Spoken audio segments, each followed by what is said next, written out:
Cette fois, le sujet est actif, il cherche quelqu'un qui le prenne au sérieux, l'accompagne dans sa recherche de sens et accorder toute son attention aux autres productions de l'inconscient, pour leur recommander la règle fondamentale, ce que Freud redoutait par-dessus tout. Anna Freud raconte comment elle est parvenue à retrouver et à revivre le fantasme « un enfant est battu ». En général, les amitiés résistent beaucoup mieux que le couple à l'usure du temps et à l'assaut des pulsions libérées de part et d'autre, à partir d'un fond d'impression qui nous échappe et il gagne en intensité selon qu'il mobilise ou non la personne tout entière. Freud l'écrit en toutes lettres, c'est un moindre mal. La sublimation n'a rien d'idéal. C'est aussi parce qu'on est sous l'emprise de fantasmes ou de constructions intérieures qui remontent parfois très loin dans l'enfance. L'écoute de l'inconscient ne prédispose pas à prendre la mort au sérieux, au contraire. En le perdant et en le retrouvant, au cours duquel le sujet cherche à traduire le problème autrement. Les rêves reviennent dès lors qu'on repère pourquoi on s'oppose à leur remémoration avec une telle persévérance. Je ne saurais le dire.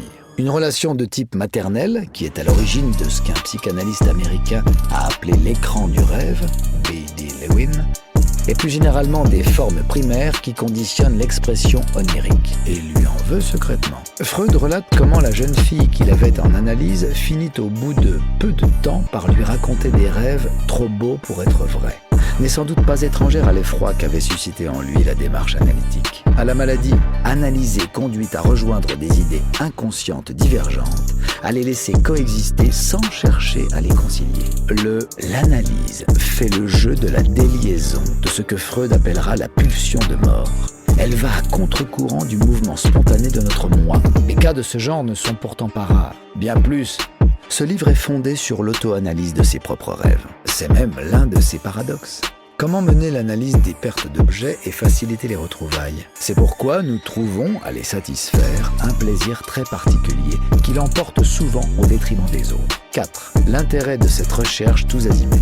Auquel cas, tant que l'auto-analyse demeure possible, l'espace intérieur au moins ne se rétrécit pas.